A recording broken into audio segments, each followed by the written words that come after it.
श्रीगुरुभ्यो नमः। गुरुर्ब्रह्मा गुरुर्विष्णु गुरुर्देवो महेश्वरः गुरुः साक्षात् परब्रह्म तस्मै श्रीगुरवे नमः। गुरवे सर्वलोकानां भिषजे भवरोगिणां निधये सर्वविद्यानां श्रीदक्षिणामूर्तये नमः। वक्रतुण्डमहाकाय सूर्यकोटिसमप्रभा निर्विघ्नं कुरु मे देव सर्वकार्येषु सर्वदा। शुक्लाम्बरधरं विष्णुं शशिवर्णं चतुर्भुजं प्रसन्नवदनं ध्यायेत् सर्वविघ्नोपशान्ते। व्यासं वसिष्ठनप्तारं शक्ते पौत्रमकलं पशुं पराशरात्मं वन्दे शुद्धं। व्यासाय विष्णुरूपाय व्यासरूपाय विष्णवे नमो वै ब्रह्मनिधे वासिष्ठाय नमो नमः। नारायणं नमस्कृत्य नरं चैव नरोत्तमं देवीं सरस्वतीं व्यासं ततो जहिमुदीरयेत्. Krishna, after leaving Duryodhana and Dhritarashtra's assembly, where Duryodhana planned to arrest him, imprison him, he leaves that assembly and he goes to Kunti, and there Kunti sends a message saying that Yudhishthira and others, they should listen to Draupadi and do what Draupadi says, and also she narrates the story which is known as Jaya, right? So where a mother known by the name Vidura tells her son Sanjaya to gain confidence and be courageous and put all the effort and take control of regain his lost kingdom. So she narrates that story, right? So we learned that after getting that message from Kunti, Krishna worships her, and then he leaves that place, and after on his way he spends some time alone with Karna, and then he goes towards Upaplavya. That's what we heard last time, right?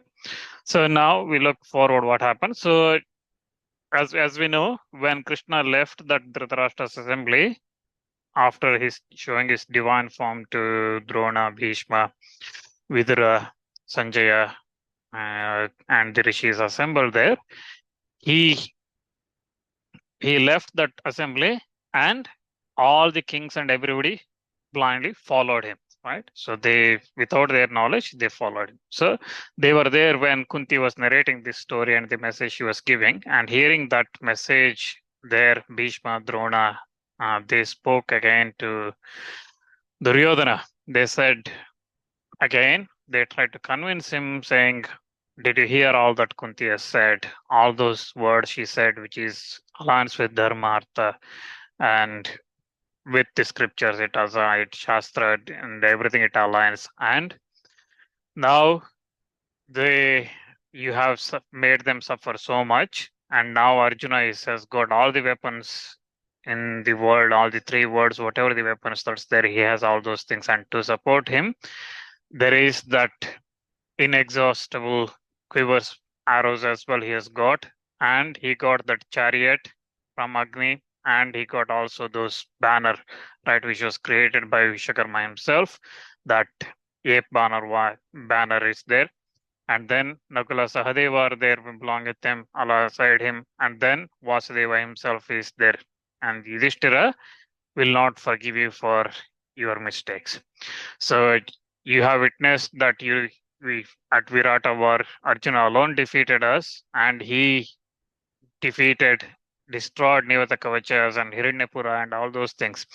So abandoning your sinful intentions, go and take refuge in Yudhishthira. So if you go on him affectionately and take his refuge, and then he will protect you. Bhima will be on by your side, and Arjuna, Nakula, Sahadeva, they all worship you along with Draupadi's sons. They will look after you. They will make you. So they all again, Bhishma, Drona here, once again they try to tell Duryodhana the good thing, what is good for him. So they again and again say that, ask him to obey the counsels of Dhritarashtra, Gandhari, Vidura, and everybody telling him whatever Duryodhana they are telling him, asking him to stop this war and make peace with Pandavas, but he does not listen. So they again tell about all the ill omens they see and in the sky and in the surroundings, everywhere they see whatever they say, talk all about all those things, but he does not listen. So Duryodhana again becomes very unhappy. He just sits there. He does not say anything. And seeing him again, Bhishma Drona look at each other, and once more they start speaking again. They again try to tell all those things which is good for Duryodhana. And Drona again says that my affection for Arjuna is greater than what I have for Ashwatthama. Right? And again, there is greater reverence also and humility towards me in Arjuna than Ashwatthama. So Drona is saying his Arjuna respects him more than Ashwatthama does. So Arjuna would listen to, for example, if he says something, he will follow those orders. And he is not confident about Ashwatthama doing the same thing. So that's why he says that my affection to Arjuna is more than, and there is no other person who is equal to Arjuna. And he also says that the Arjuna, the one that hates his friends, the one that is of wicked doing karmas, doing wicked karma, and the one that denies Paramatma, the one that is crooked, deceitful, that person, such a person, never obtains worshipful dharma, worship of the dharma. So such a person, so even though is pushed away from this in doing sinful things, such a sinful one commits always sinful act, and that's why he says Duryodhana that the be follow the dharma. Though tempted by the sin, you should abandon that sinful actions and take dharmic route, the varieties path. So again, you have done all the wrong things and everything, but then you still have options. So go and surrender to Yudhishthira. So you did all the harm to Draupadi. You sent them to forest. You did all those things, and still Dhritarashtra, Yudhishthira still is superior than you. And he again says that Bhishma and maybe already made a lot of gifts and done all the sacrifices, studied the Shastras and everything. And we have given a lot of wealth to Brahmanas as well. And our lives is about to run out, but yours is still to live, long life to live. That's why go and seek Pandavas' help. Go and seek uh, peace with Pandavas. So he says that when Draupadi is there, who is truthful in speech and devoted to rigid vows and austerities, and prays for those Pandavas' success, nobody can defeat Pandavas. So when Krishna himself is there as a counselor, when Arjuna is there with all those weapons, nobody can defeat. And with the austerities and everything they have done, nobody can defeat. That's why go and make peace with those things. So when Drona Bhishma say those things, Duryodhana still does not listen. At that time, Dhritarashtra asks Sanjaya, saying, when all those people were there, Krishna took Karna alone in his chariot and went out of the city. What did he do? What did he tell Karna? What words what were those words? I'm very eager to hear those things. So Sanjay then narrates that, let me tell you all those things that happen. That is, whatever those discussions, that is again consistent with virtue, true and beneficial and pleasing to heart. Those things that Krishna said to Karna, I'll tell you all those things. So if you remember, I said after leaving Kunti's place on his way to Upaplavya, Krishna took Karna with him and they had a discussion. We did not know what those discussions were. Now we are coming to those discussions where Dhritarashtra asks Sanjaya, what did they discuss? Okay, so Sanjaya here narrates those discussions where Krishna tells Karna that you have worshipped many Brahmanas, you are conversant with the Vedas, you have full concentration, attention, and mind free from envy. You have so many occasions, you have inquired them after that Paramatma truth. And therefore, what the Vedas say. So you are well versed in the subtle conclusions of the Shastras as well. So it is said in the Shastras, there are two kinds of son called Kanini and Sahoda. They are born of a maiden before marriage. So have him as a father, the one who weds that maiden, right? So if so, Kanini is the one where a marriage, the girl gives birth to its child before the marriage. Okay, and Sahoda is the one where girl is pregnant during the marriage time. Okay, so in both cases, the child born is considered as the son or the daughter of the person who actually marries that woman. Okay, that girl or woman. Okay, so that's why. So Karna narrates here. So we looked at this, for example, in Adi Parva, right? When Pandu was asking Kunti to uh, use the mantras and make sure that he has sons. She and also before as well, where Bhishma was convincing Ambika and Ambalika, right, to have or Satyavati, that the different types where how they could continue their race, right?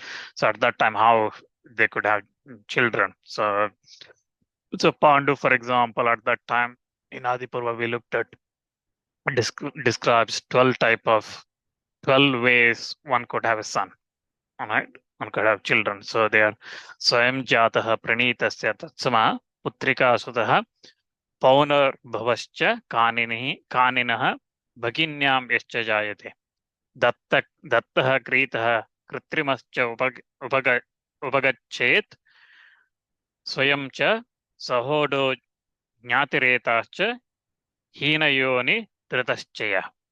So 12 types of children. So the first one is the one born of the wedded wife after the marriage, the son born. The second one is born of the wife, but through an accomplished person from the motives of kindness. Say, for example, Dhritarashtra, Pandu, Vidura, they are born after marriage. Okay, they are considered within 3 years sons, right? But they are born through kindness of Vyasa.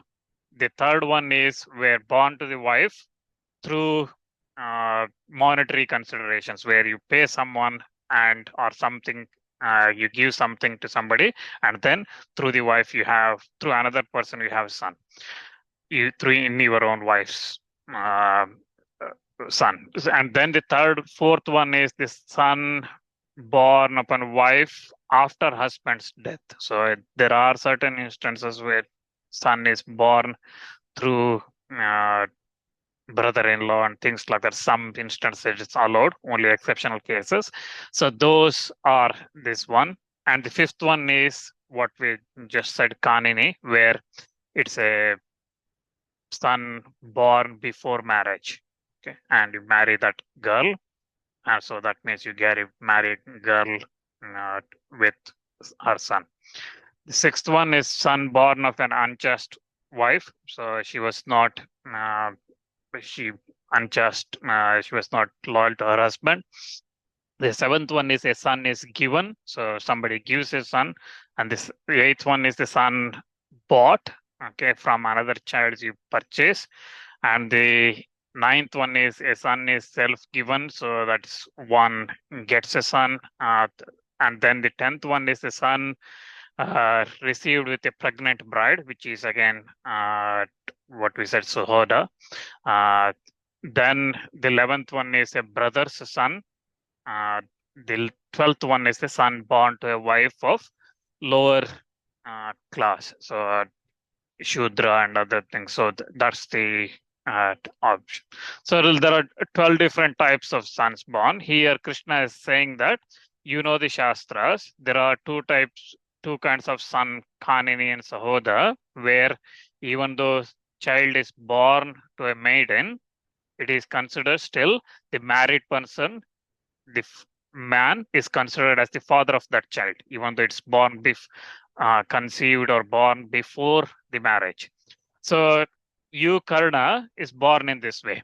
You are therefore morally son of Pandu. So Krishna tells Karna that you are son of Pandu.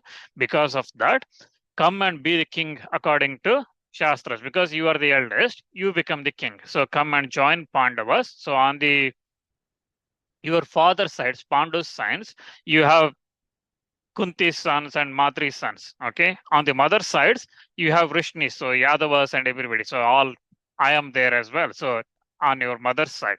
So that's why know that you have these two on your own. So again, from this very day, come with me to Pandavas and know that you are the eldest son of Kunti born before Yudhishthira.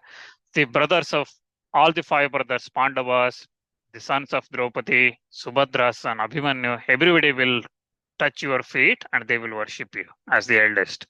And all the kings and princes, everybody again assembled at the Pandavas' cause, they will, along with Andakas, Vrishnis, and everybody there, they will respect you and they will embrace your feet because you are the eldest and you are the going to be the king. And all the queens, princesses, they all bring golden and silver earthen jars full of water, delicious herbs, and all the kind of things. And for your coronation, your installation as the king. And again, during the sixth period, so in the evening time, Draupadi will come to you. So this statement is little bit controversial. Okay, so where Krishna says that Draupadi will come to you in the evening time. So sixth period is evening dusk period. Okay, so that time she will come to you. So there is different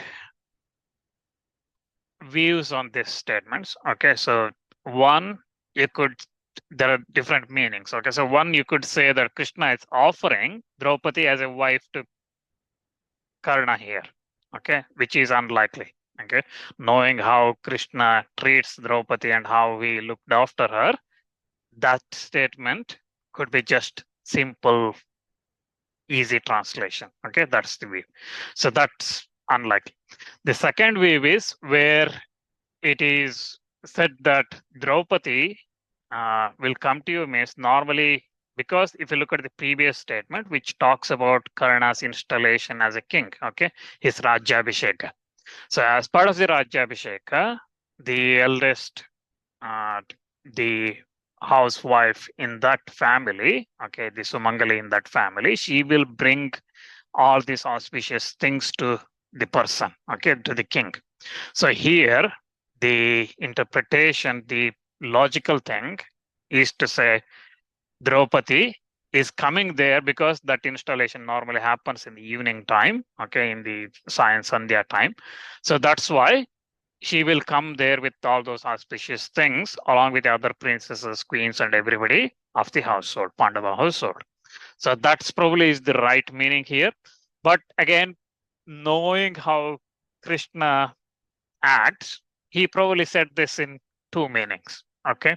He probably told Karna to say that if Karna had any desire for Draupadi, he probably has said this in that meaning, so to tempt Karna, but also he has the other way saying that if it leads to that, he would have said, no, Draupadi is not going to be your wife because she's already married to 5 people, right? Your brothers. So this statement is twisted by many people, okay, saying Krishna offered Draupadi and he was selling and all these kind of things. Modern day, a lot of people say, but that's definitely not the case. Okay, so the case is because of the previous sentence where it talks about Karna's installation, Rajyabhisheka, becoming king, and then it follows saying that in that sixth period, Draupadi will come to you. It leads to that where the queens and princesses, everybody coming with all those auspicious things, Draupadi will also come to you. Okay, so again, the word here is also used, right? So previous and shloka, if you look at it, the translation of this queens, princesses, everybody will come with all those auspicious things for your installation. Draupadi will also come to you. That means she is also one of the queen, and she is not going to sit back and saying that I am the queen and I'm not coming to the another person. She will also come to you. Okay, so that doesn't mean that Draupadi becomes Krishna is offering Draupadi as his wife. So it's again some of these things. These days, you'll see in social media people posting Krishna offered Draupadi, okay, or Draupadi was upset that she could not marry Karna and all these kind of things, silly things you see. But Mahabharata does not go in that direction. So we have to be careful because Draupadi, again, Krishna always protected Draupadi and looked after and said they had a brother sister relation with their friends, very good friends, and Krishna would not do those kind of things, right? And a married woman offering to another person is not right. So he would not do that. So this sentence need to be taken on its own. If you read it during the sixth period, Draupadi will come to you. That looks like the horrible thing, right? He's offering her as a wife. So that's the way it looks at it. But if you look at the two sentences together, then it makes sense where it's saying all the queens and princesses going there for installation, and that's why Draupadi is also going there for that installation, bringing all those things. Hope that's clear because this lot of I've seen a lot of messages related to this. That's why I wanted to call this out. So Krishna says that, and then he says that Dhaumya and all the Brahmanas, let them do the sacrifices and let them chant Vedic Vedas and everything for your installation. Again, Krishna talking about all these things, his installation as a king, okay, Rajyabhisheka. So it's not that he is getting married here. It's not, Krishna is not talking about Karna's marriage here. So that's why we have to be, the previously what I said still holds good.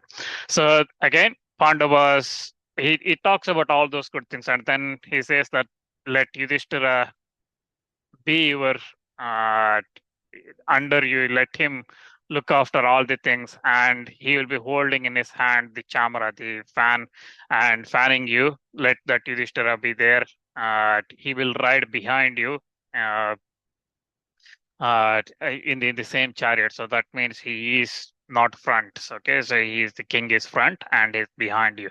And then after the installation is over, Bhima will hold the umbrella over your head. Arjuna drive your chariot. So he becomes the charioteer, and Nagula Sahadeva again with Draupadi's sons and Shikandi, Panchalas, and everybody, they will come behind you. So they all will follow you.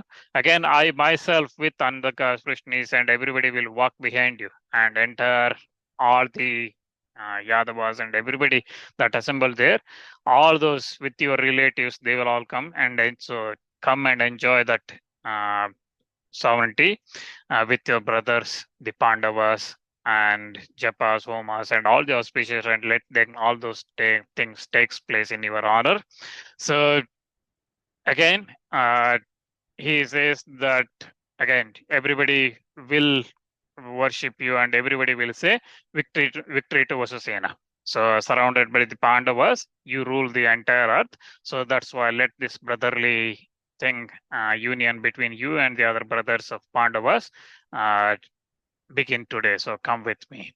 So listening to this, Karna says that without doubt, Krishna, whatever you said is the words from love and affection and friendship that you have for me. And you are trying to do good for me. But also you know that you have said to me all that you said to me. I know all those things. Morally, I am son of Pandu, and also in consequence of Shastras and things like that, as you think, I am son of Pandu. But my mother, while she was a Kanya, while she was a maiden, she had me in her womb, and though her connection through her connection with Surya and at the command of Surya, she abandoned me as soon as I was born. And even thus, I came to this world. I know all these things. Morally, therefore, I am son of Pandu.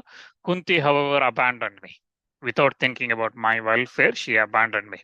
The Suta named Adhiratha, as soon as he saw me, took me home, and from her affection, his wife Radha's breasts were filled with milk on the very day, and she cleaned me. Okay, all my urine and evacuations and everything I did when I was a child, she cleaned me. Right, as a mother, she looked after me everything. how can I, who know all the duties and shastras and everything, how can I deprive her of them of their pinda? So pinda is shraddha. So how can I deprive them of that? So also Adhirata considered me as a Suta, and he did all the samskaras for me as one would do for a Suta. Uh, Sutas and not as a Kshatriya. So again, Adhirata again, he gave me a name named Vasusena, and again with the Brahmana's help, he gave me that name. So when I attained youth, again I was married to wives according to his selection, my father's selection, and all these things, the sons, grandsons, everybody that's born, all of them, all of us follow Suta's tradition and samskaras and everything. So that's why whether it is from joy, happiness, or from fear, I cannot destroy the bonds for the sake of the whole earth or a mountain of golds. Okay, so I can't give up on those things. Again, in consequence of my alliance with friendship with Duryodhana as well, I have enjoyed this kingdom and everything for 13 years on my side, and I have performed many sacrifices, always, however, connection with Suta's tradition, right? So I have performed all these sacrifices. My family rights, marriage, everything has happened as per the Sutas. Again, obtaining with Duryodhana made me a lot of things and provoked hostilities with Pandavas. So on my confidence, Duryodhana is preparing for this war, and how can I abandon him now? And because I have always chosen Arjuna as my enemy, and I want to have a one-to-one battle with Arjuna. So how can I abandon that? Whether again, if I leave these things, if I don't go now, then people will say that I was scared of Arjuna and that's why I went to Pandavas now, right? Pandavas also, they are very obedient, they are very virtuous, and if you go and tell that I am their brother, Yudhishthira will give up on his kingdom, he will give that to me, and I will take that kingdom and crown, I'll put it on Duryodhana's head, because that's the friendship I have with Duryodhana. And that would not be virtuous, and that would not be right thing to have, because Yudhishthira is very virtuous person, and that's why he should become the king.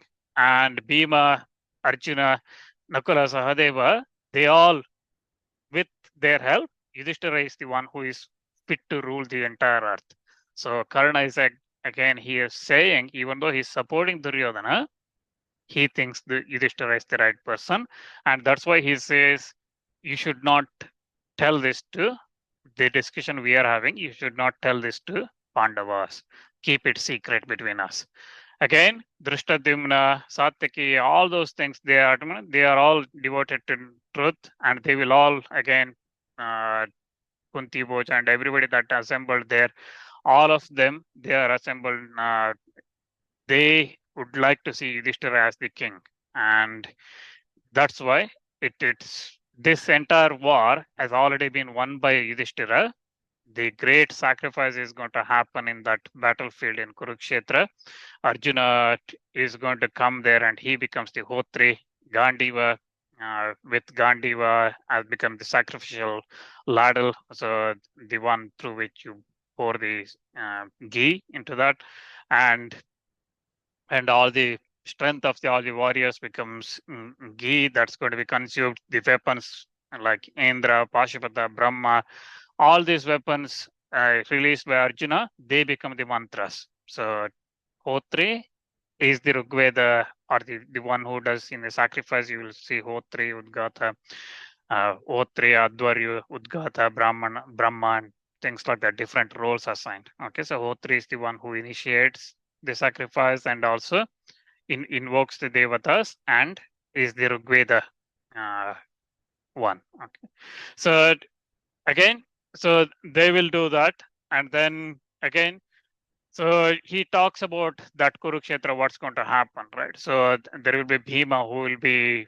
Udgatri. So he will be like in a sacrifice who is the chanting the Yajurveda.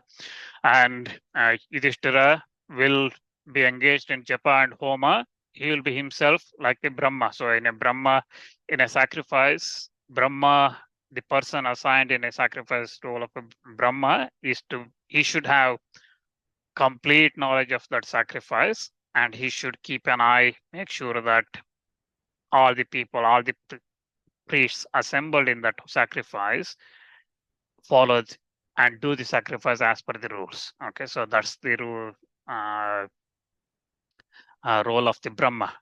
These days, when sacrifice happens, you normally have most of the homas is done by one priest. Okay, there is no Hotri or Udgatri or Advari or Brahma or anybody. Normally, they keep a coconut. Okay, saying this is Brahma, and some priests don't even keep a coconut. Okay, saying this is a Brahma. So, but normally you should have a Brahma. So, who's who has the full knowledge of the scriptures and the rituals that's happening there. He should have all that knowledge, and he should make sure that it happens as per the Shastras.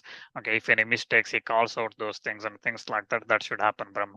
So Karna again explains here that this sacrifice is going to happen, and in that, uh, Kauravas are going to be defeated with all the warriors on Pandava's side coming there, them fighting and destroying the entire Duryodhana's army. They will do that. And for the harsh words that I said to the Pandavas, and for the just to make Duryodhana happy, for that wicked conduct I did, I will be, I am consumed with repent.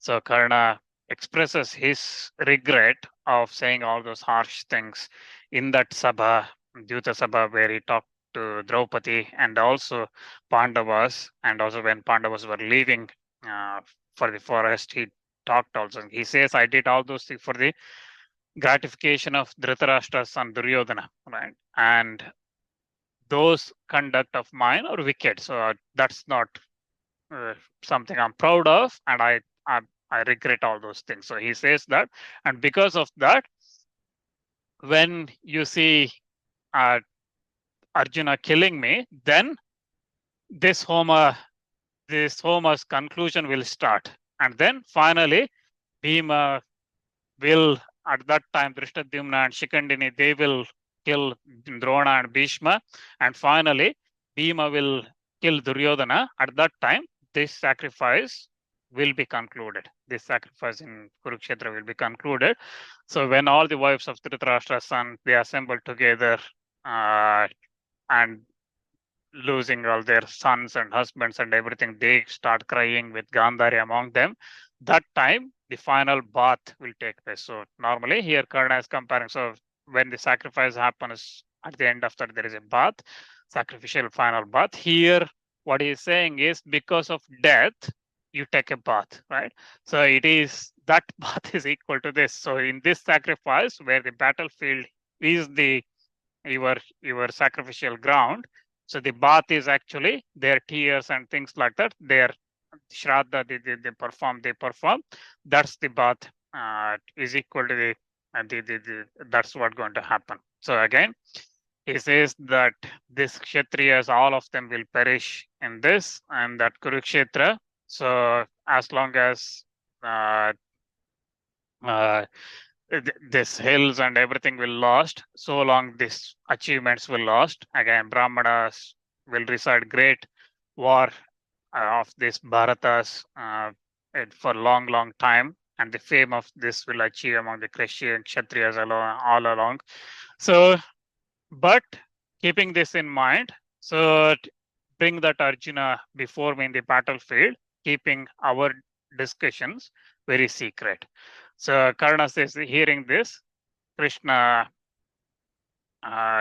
again tries to convince him, saying that you try to come to that. So again, when Arjuna comes there, you will not be able to face him. And when you see the Yudhishthira there again, and Bhima and everybody them coming there, at that time, you will not be able to face them. So the Kali is arriving. So you should see in this battlefield, you should see everybody getting killed. You will see everybody getting killed. Drona, Bhishma, Kripa, Drona, Bhishma, everybody will, Jayadratha and all of them will get killed. So again, this battle will start in this month.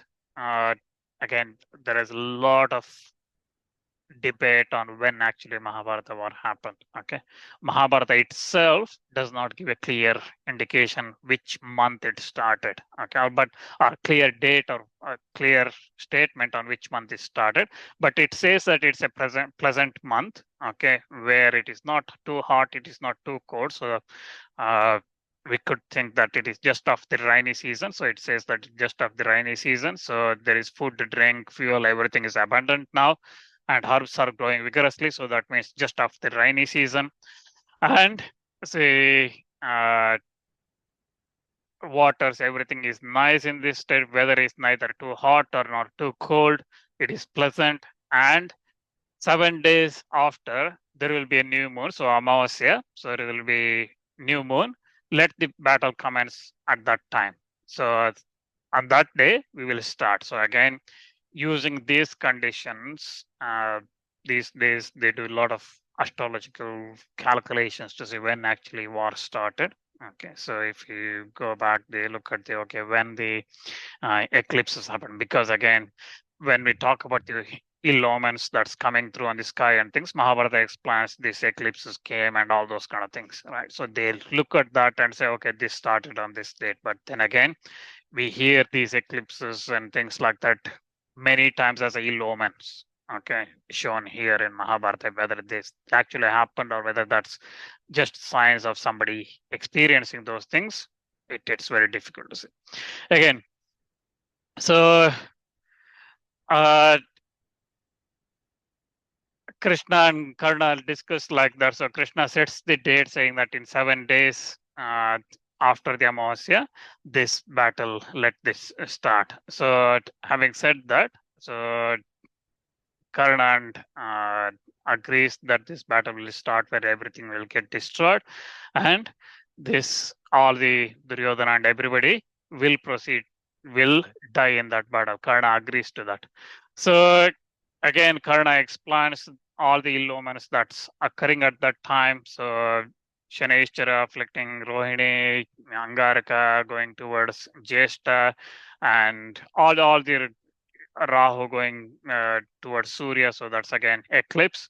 So he explains all the ill omens that's coming through, and also he says that the similarly on the Pandava side, all the auspicious things, I see all those things. So it is known to me that where there is righteousness, there the victory is there. And I also see Dhananjaya seated in back of the white elephant coming with great beauty. That means he's going to be victorious. Arjuna is going to be victorious.